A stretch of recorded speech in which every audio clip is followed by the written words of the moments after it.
For this recipe for making applesauce, I have 2 Granny Smith apples and I have 2 Honeycrisp apples. So my first step will be to peel the apples. I already washed and dried them. So first I'll be peeling them.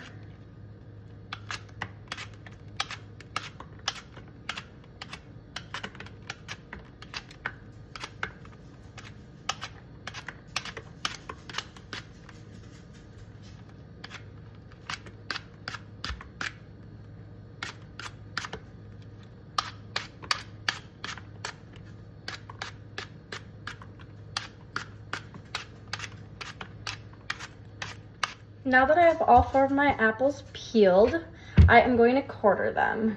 So I'm just going to have my knife here, and I am just going to cut them up.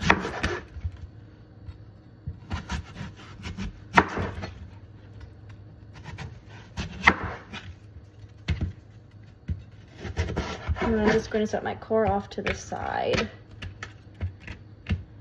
And I'm just going to do the same thing for every apple.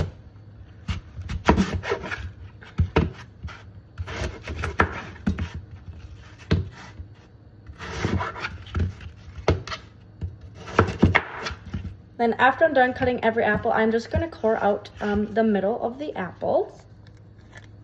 Now that all of my apples are quartered, I am just going to take each apple and I am just going to cut it into about 4 pieces. From there, I'm just going to cut those in half. And I'm going to repeat the same process for every quarter. I have 2 saucepans currently boiling water. So I'm going to take my first set of apples, which is going to be my Honeycrisp, and I'm just going to put those in the pan, or the pot saucepan.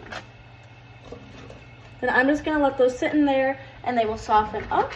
And then I'm going to do the same thing for my Granny Smith apple, so my tart apple.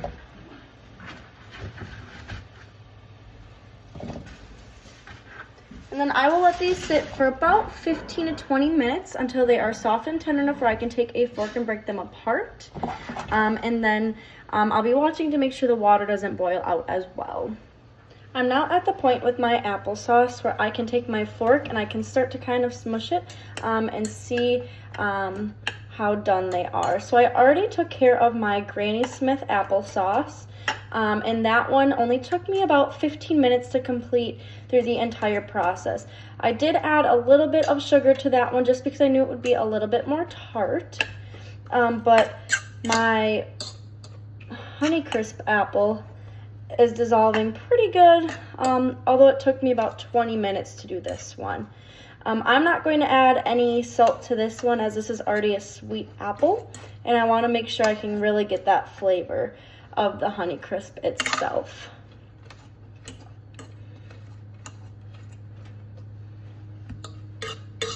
I did have to add a little bit more water to my Honeycrisp apple. I think that's just maybe because I had a little bit of bigger chunks than I did with my Granny Smith apples.